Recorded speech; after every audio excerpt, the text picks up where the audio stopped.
And practice positions like that chap on the slide there, so that we can get the LCO head. So we can get stronger. I mean, are you telling me you can't do that? I don't know.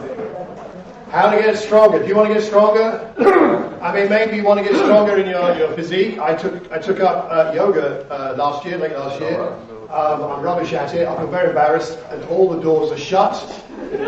My wife is not allowed in the room while I'm trying to do my yoga. Very embarrassing, but nonetheless, it's good for me. Getting stronger is something most of us would like to have the ability to do, would like to do, and that's true not only physically perhaps, but in many areas of life, including our faith.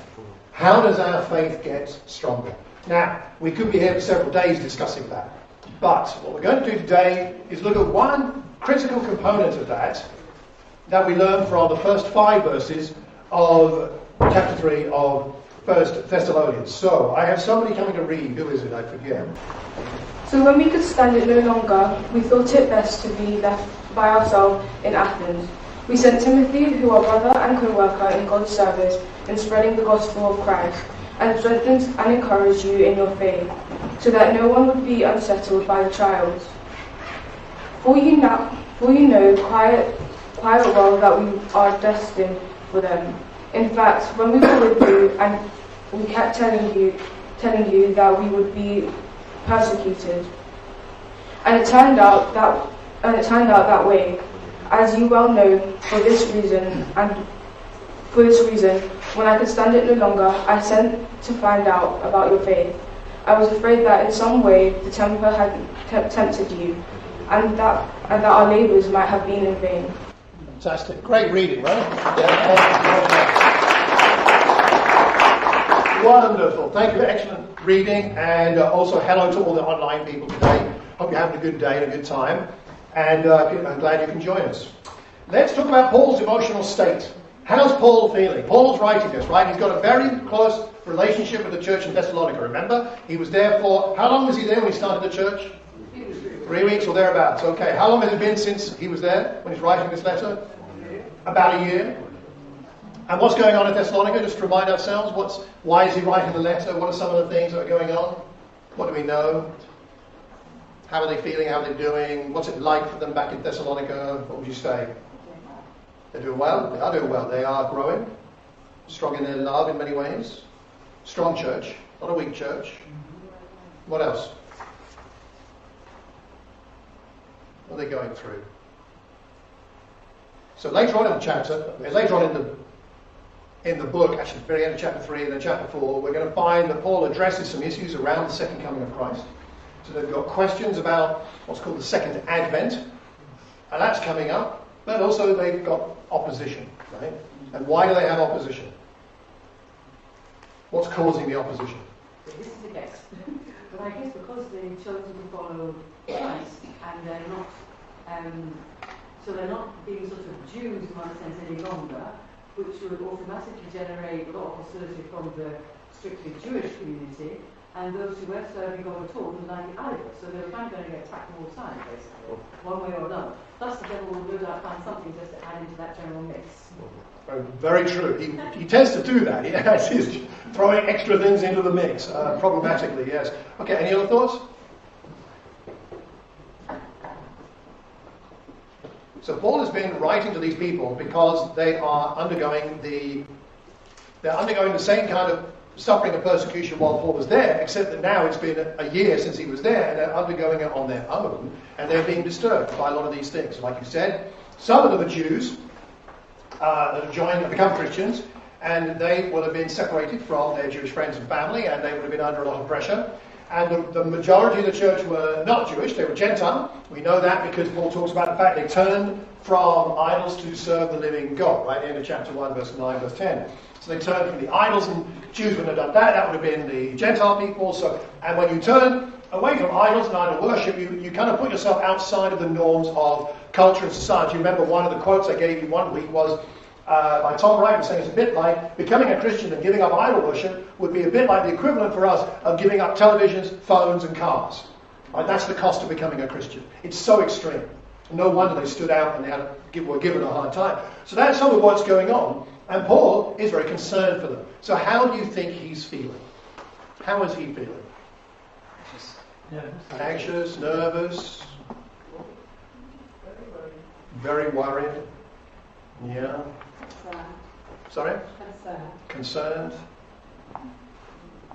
Probably not sure if you do the right thing or not by leaving. Well, you wonder, if you leave and then they have all these problems, should you have stayed longer? Yeah. Could help Or should you try to stay longer at least? Okay. What responsibility does he have for their challenges? Maybe. So, when we could stand it no longer. Interesting phrase, isn't it? What kind of things... I have to ask this question cautiously. But what kind of things can you just not stand? All right, now be appropriate here. But what are the things in life, in Christianity or outside, either way. But you're just like, I cannot understand how someone can put up with that. I cannot stand that. What sort of things bug you like that? Emotionally. Bad manners. What are that about in places today? Okay. Extremely prideful people. Really Boastful and boastful. arrogant. Oh, arrogant, boastful, prideful people. Okay. What else can we not stand?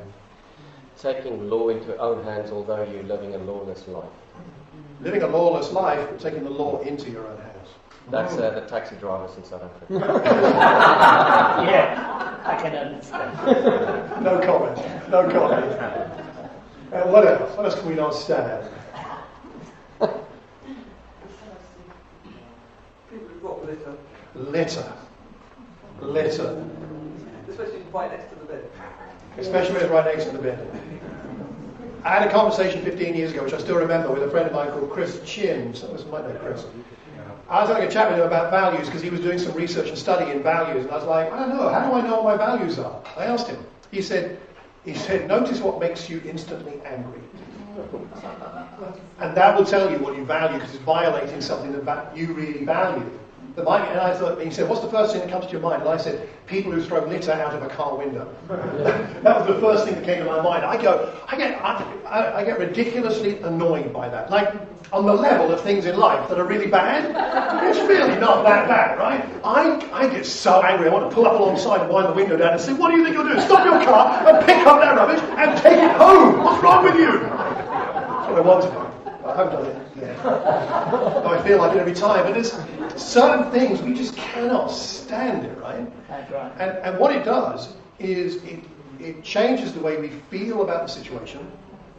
And generally speaking, it prompts us to act. Prompts us to act. And I think as a Christian, as we follow Jesus, or the inspiration of someone like the Apostle Paul, we should be asking ourselves whether the things we cannot stand are the same kinds of things that Jesus couldn't stand, or the Apostle Paul couldn't stand. And as I say, there's a lot we could talk about this. I mean, there's so much to talk about from the example of Jesus of what he couldn't stand. We don't have time today to look into all of that, but I'd encourage you, maybe do your own Bible study in this, and have a look through one of the Gospels. Pick one Gospel and go through and just note times when Jesus said, no, or that's enough, or and he takes action on something because it bothers him so much. Have a look. I think you might find that really illuminating. And then we have a look at our values. Bill? The money trading. The money traders in the temple. Yeah. Couldn't stand it, could he? So what did he Really do? Chuck them all out. He chucked them out. He made a whip of cords and drove them out. Now, I don't think he whipped them. I don't think he would have done that. But I guess he's flailing it around or something. I mean, why do you have it, right? He's not saying, I've made a whip of cords, I'm going to put this on one side now, would you please mind leaving? I mean, that's not it, right? He's got his whip of cords. He's like, chaps, it's time to get out. And you can see them. And if he was joking, they wouldn't have paid any attention. They could see in his eyes, I have a reason for this. They left. All the animals left. All the money changers left. It's a very good point. So, I think here's the thing is, from this passage, what I'd like to briefly just have a look at is what's going on here. What could Paul not stand? And I think the main thing he couldn't stand was, well, if we look at the answer to why he's wanting to help, he said to Timothy, He couldn't go. Remember from the previous section, he tried again and again to go, but Satan stopped him. He couldn't go, so God had another plan, and that was to send Timothy. So he says, we sent Timothy. I decided it would be better for me to be on my own in Athens, on his own. He always worked with a team. But he says, no, Timothy or Silas, whoever else has got to go, you go. God will look after me here on my own in this city. You go, this amazing guy, Timothy, to strengthen and encourage you in your faith. That's what he's wanting to do. Strengthen them in their faith and encourage them in their faith so that, the objective, no one would be unsettled by these trials. Because he knows these trials unsettle Christians. Because trials unsettle all of us. Trials are tough. Trials make us doubt. Trials make us fearful. Trials are the tough things in life. But we don't need to be unsettled by them. Pulled off course, another way of translating the word, is like drifting out of sea from a harbour or something like that, or being pulled out by a tide. And you don't need to be pulled off course. But in order not to be pulled off course by the trials of life, and honestly, I don't know about you, but I'm finding what's going on in the world right now really unsettling. On lots of levels, whether it's Ukraine or whether it's other things that are going on in this country and abroad. Not to mention these things in my own life. Some of my family challenges, and Penny, her father's in and out of hospital right now. He's back in hospital again this week. Don't know really what's wrong. Do we go visit? Do we not? Who's helping who? And stepmom, and then her mum's got some challenges with health. I feel like I'm easily. Normally, there's a bit of a barrier somewhere between the things that are unsettling me and my own settled peace of Christ in me. Right? There's a bit of a bigger barrier, but it feels to me at the moment like that barrier is really thin. It doesn't take a lot to push through it. And we've all got those trials, and what we need strengthening and encouraging in our faith. And this is what Paul is doing, is what he's trying to do. Faith gets stronger when we get upset. That's what I would say. When we're passionate about something, we act. And if we're going to see our faith strengthened, we've got to step out. Step out, but first get upset about the right things. Now, whatever we think about war, or whatever we think about other things that are going on in life, in the world that aren't good, we can only be really upset about a small number and make that useful to us. If you're upset about everything, you're just a horrible person to be with. Because all the time you're just saying how everything is horrible, right? It's not true that everything is horrible. I went out this morning feeling the burden. But once I got into the woods, I started walking around and thinking, God is here, He's with me, He loves me, and these woods are really quite nice. I can't see any war here in the woods. I can't see any ill people, like ill relatives in the woods. I'm in the woods. What a nice thing to be in the woods. I mean, it's not like ever everything is horrible and nasty and needs changing. So we've got to figure out what are the key things to be really upset about. And for him, he could stand it no longer that they were troubled by things that unsettled their faith. And one of the things that I think as a Christian community we have to do, I don't like saying it quite like that, but I think it's true. I think we have to take care of the responsibility to strengthen one another's faith. That's right. To encourage one another's faith. It's never the responsibility of only one person. And of course, it's not only the responsibility of us here, we have friends outside of this congregation that can help us, but certainly as a community of faith, as a family of God, we've got to accept the responsibility of saying, if I can strengthen your faith, I would like to. And if you could strengthen my faith, I would really be grateful for that. We're not going to grow in our faith unless we're a community which is upset, or what's the phrase he uses? He can't stand it any longer that someone is struggling with their faith. That should upset us. In a spiritual sense. Of course, not in a judgmental sense. Like, my faith is strong, yours is weak, you need me. Aha. Let's go and have a coffee and I'll explain to you all the ways that you need me to help you with your faith. That's not what I'm talking about, right? I'm talking about a mutual exploration of how's it going. Recently I was at an event somewhere else, and I noticed two people in the room I was in who normally are really energetic and lively, whatever. And it was a Christian event, and they looked quite down. And so they left, and I called them later, and I said something. I didn't say getting down. I was, are you weak in your faith? I said something like, you didn't look yourself today. You look tired. Are you okay? And that's where you start, right? Because For this couple, what happened was they had a very demanding weekend. They had people over. They stayed later than they expected them to stay. There'd been some other things that had happened. You know how it is, right? And they were just really, really tired. And actually, their faith was just fine. They were great. They were doing fine. But they appreciated my asking. And I think sometimes we build this stuff up to be bigger than it needs to be. It's not like you have to have a PhD in theology to be able to encourage someone in their faith. You don't have to know everything about counseling and therapy. You just need to ask a kind question. A kind and open question. And with that, then conversations begin. And when conversations begin, then we might have the opportunity to encourage each other in our faith, in faith. This morning I got back from during my prayer time, a text message came in and it was a brother who I know, but not very closely, but just said, "Hi Malcolm, how are you? I've been praying for you this morning. Just wondered how you are." I was really touched by that. Because this is not somebody I see very often. We're not even that close in some ways. We know each other. He's from another part of the church. And we haven't talked recently at all. I don't know what he was praying about for me, but I'm glad someone's praying for me. And it's really nice to know that he would ask. Simple thing, isn't it? It lifted my spirits. And I thought, gosh, so he's praying for me. Then it made me think, I wonder who else is praying for me, I just don't know about it. And it encouraged my spirit to think about those things. Faith gets stronger when we get upset about the right things. And when one of the key things is that we can then help people with their faith. That's what he wants to do. And he sends Timothy because he acts, and it's about acting.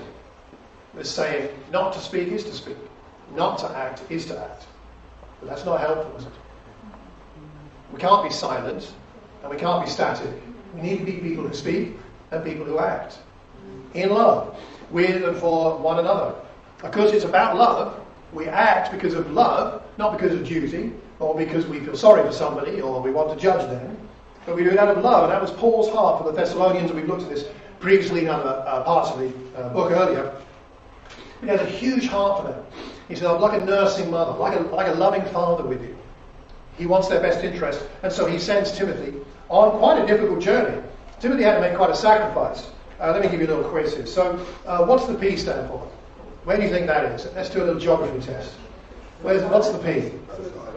Philippi. Okay, that's where he was before he went to Thessalonica. So what's the T stand for? That's Thessalonica. That's where he was after Philippi. Then he went to B. Berea. From there he went to A. Athens. And from there he went to C. We're really good. Right there. It's top marks, everybody. Excellent. So that was his journey, and he's writing from Athens, or possibly Corinth, actually. We're not quite sure. It could be either of those two.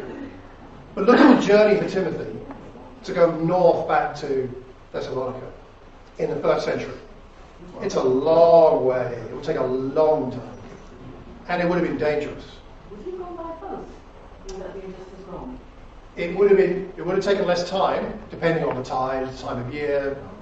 It would depend on the time of year more than anything, and what you could afford. If you could afford to go by boat and it wasn't winter, you might well go by boat. But if it was winter, you almost certainly wouldn't. It's a long way, isn't it? And boats were very risky. The thing about boats was they were much quicker, but they were also, there were lots of shipwrecks. So you only went by boat if time was of the essence in those days. Paul was shipwrecked at least 4 times. 4 times. One would be enough. I wouldn't get back on a boat after that. 4 times he's shipwrecked. Totally. 4 that we know of, anyway. So this is Timothy making a great sacrifice. Just to help people with their faith.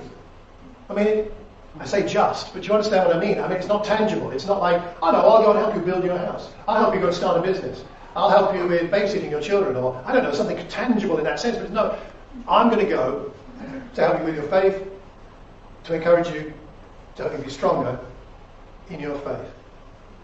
I look at this and I feel, I'm trying to think of the right word. Therapists here will be able to correct me, like Charlotte and Kate, because those may not be the right words, but I feel sometimes a sense of shame at my hesitancy in doing a little bit of effort to encourage somebody. What I would regard as a small amount of effort. a message, a phone call.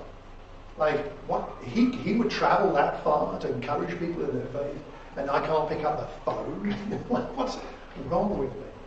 Now, contexts are different for us today than then. I'm not trying to make a direct comparison. We're not Timothy, that's not Thessalonica. But I do think it's worth thinking about how much, if we love people and we want them to be strong in their faith, that we make the effort. We make the effort to step outside of our comfort zone, take time. I appreciate the teens coming to Thames Valley next week. And it's a sacrifice for them. All right, that's pretty much a whole day. And it's a sacrifice for people like Danny or Victor or others who are going to be taking them, driving them all the way there. And I think that is an act of sacrifice to help these teenagers with their faith, to encourage and strengthen them. I hope it also will encourage Danny and everybody else involved.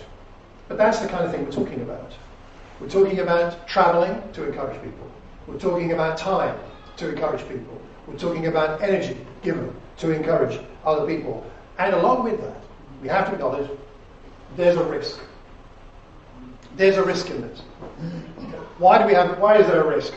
Well, there's several risks. One is you could try and encourage somebody and they may not appreciate it. That's the truth, isn't it? Sometimes we get resistance. Sometimes that's not good on their part, and sometimes it might be because we were insensitive and judgmental. But it can hurt when you try to help somebody and then they say, no thank you, or worse than that, like, who are you to judge me? Well, these kind of things happen, right? There's a risk there. The outcome is uncertain. You might do all your best to help somebody and they might still struggle in their faith and even leave the faith. Do your best, but the outcome is not given, not a given. So in the end, this is my closing thought before we think about Jesus and the community. In the end, what I'm encouraging myself to do, and all of us to do, is to act in this way, sacrificial action, out of love for people, and to do it by faith.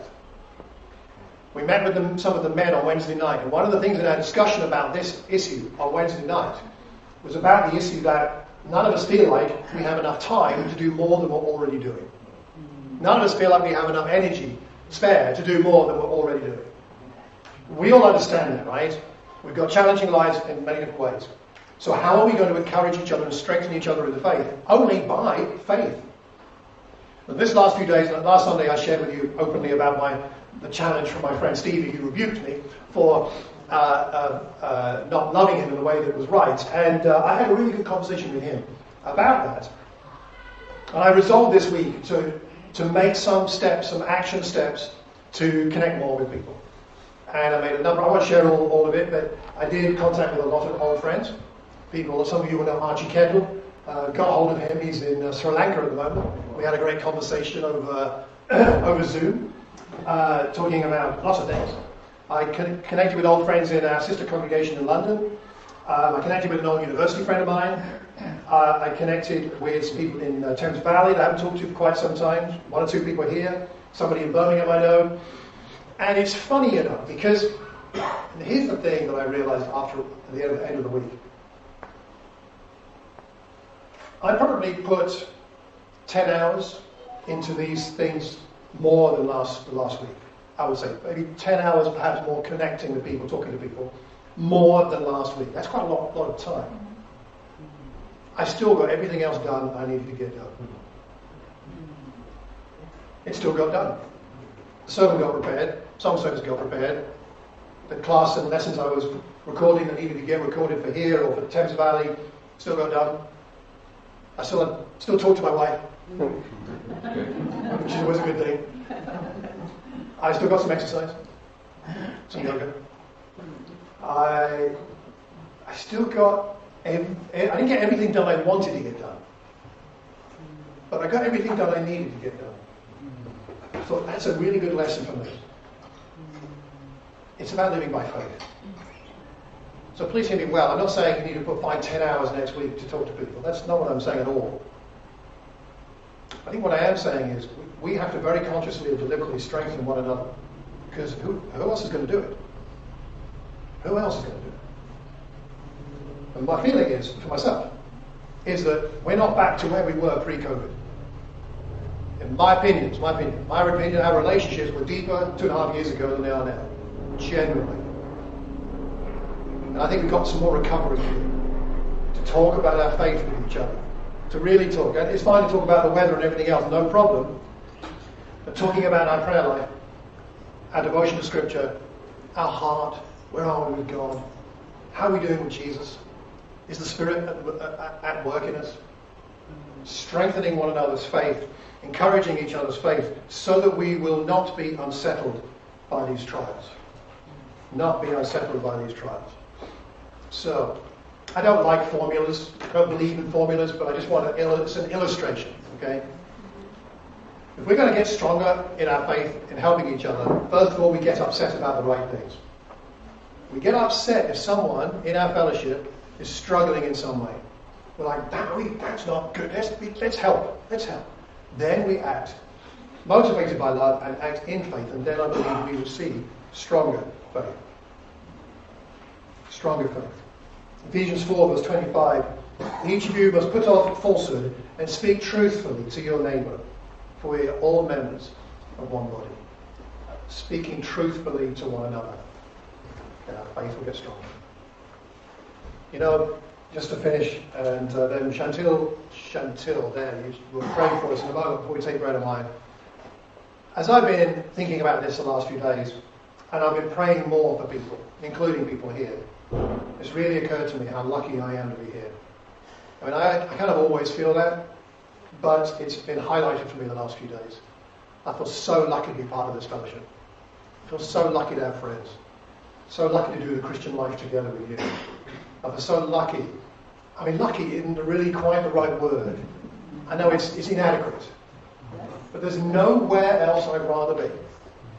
There's nowhere else I'd rather be. I've had some good times as a Christian in various places in my Christian life. But I can say, with all my heart, I don't want to be anywhere else. This is the best place for me. I feel that deeply. I just want you to know, I want us to know, I want us to feel that way about each other. I hope we do, but I think as we pray more for each other, by name, and as we talk about our faith together, we will find ourselves confirmed as being in the best place we could be.